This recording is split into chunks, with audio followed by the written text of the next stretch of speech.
जय श्री कृष्णा दोस्तों। कंटिन्यू करते हैं हम अपने इंपॉर्टेंट टॉपिक को। दोस्तों, हमने अभी तक रेजिडेंशियल स्टेटस तो समझ लिया सबका सर, लेकिन रेजिडेंशियल स्टेटस पता क्यों कर रहे थे? पता इसलिए कर रहे थे कि जितने भी तरीके की इनकम होगी उस इनकम को किसको कितना टैक्स किया जाएगा।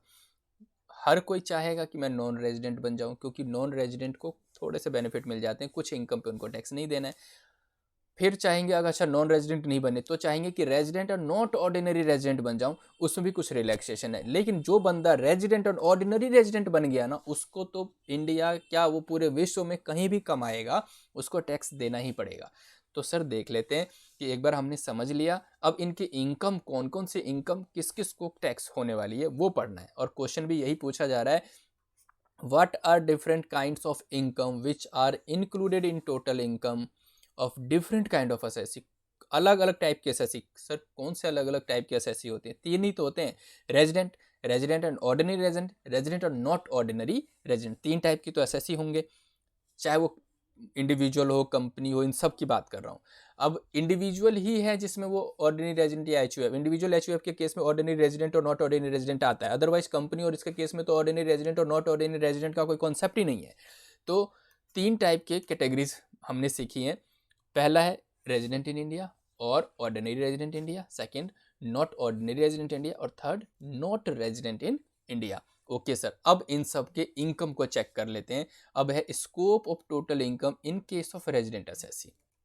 अगर कोई रेजिडेंट एसएससी है उसके किस किस इनकम को, स्कोप ऑफ टोटल इनकम, कौन कौन से इनकम को टैक्स करेंगे इंडिया में। The following income from way from what ever sources derive from part of the total income in case of resident in India और ऑर्डिनरी। पहले हम समझ रहे रेजिडेंट एंड ऑर्डिनरी रेजिडेंट, तो मैंने पहले ही बोल दिया वो बंदा कहीं भी कमाए, कहीं भी किसी भी तरीके की कमाई हो उसको तो उसके स्कोप ऑफ टोटल इनकम में आ जाएगा। तो देखो, any income which is received और is deemed to be received in India, कोई भी इनकम या तो रिसीव कर ली या फिर deemed to be received in India, India में उसको मिलने वाला है in the relevant previous year और on behalf of such person, या फिर किसी और पर्सन के बिहाफ पे या उसको किसी के बिहाफ पे मिल रहा है तो इंडिया में उसके स्कोप ऑफ टोटल इनकम में ऐड हो जाएगा।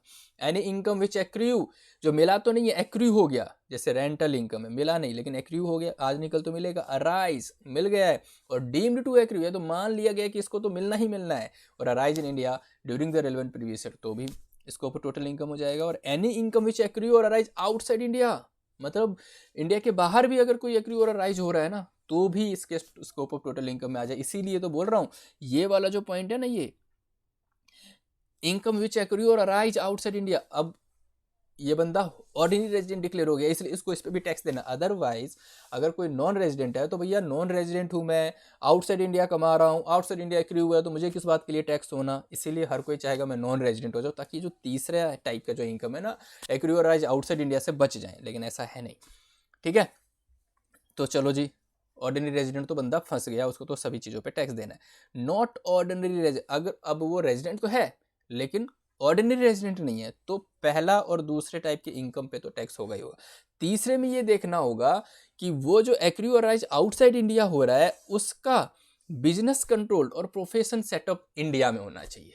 मतलब नॉट ऑर्डिनरी रेजिडेंट के केस में ये देखेंगे कि जो आउटसाइड एक्रू हो रही है ना उसकी इनकम, उसका बिजनेस सेटअप और कंट्रोल क्या कहाँ होना चाहिए, इंडिया में होना चाहिए।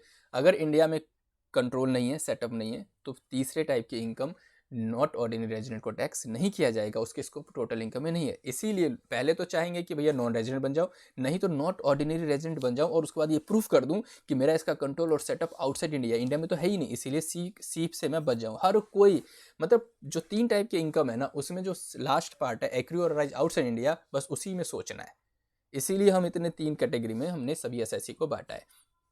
ओके सर, सर अब ये है नॉन रेजिडेंट इन इंडिया, तो भैया नॉन रेजिडेंट इंडिया में सिर्फ पहला और दूसरे टाइप की इनकम ही बस टैक्सेबल है। जो तीसरा है जो एक्रू और राइज आउटसाइड इंडिया है उसके लिए कोई टैक्सेबल नहीं है। ठीक है, तो यही एक छोटा सा कॉन्सेप्ट था जिसको मैंने आपको समझाने की कोशिश की है। तो दोस्तों मिलते हैं नेक्स्ट लेक्चर में कुछ नए क्वेश्चन के साथ और इम्पोर्टेंट क्वेश्चन के साथ। तब तक के लिए गुड बाय फ्रेंड्स।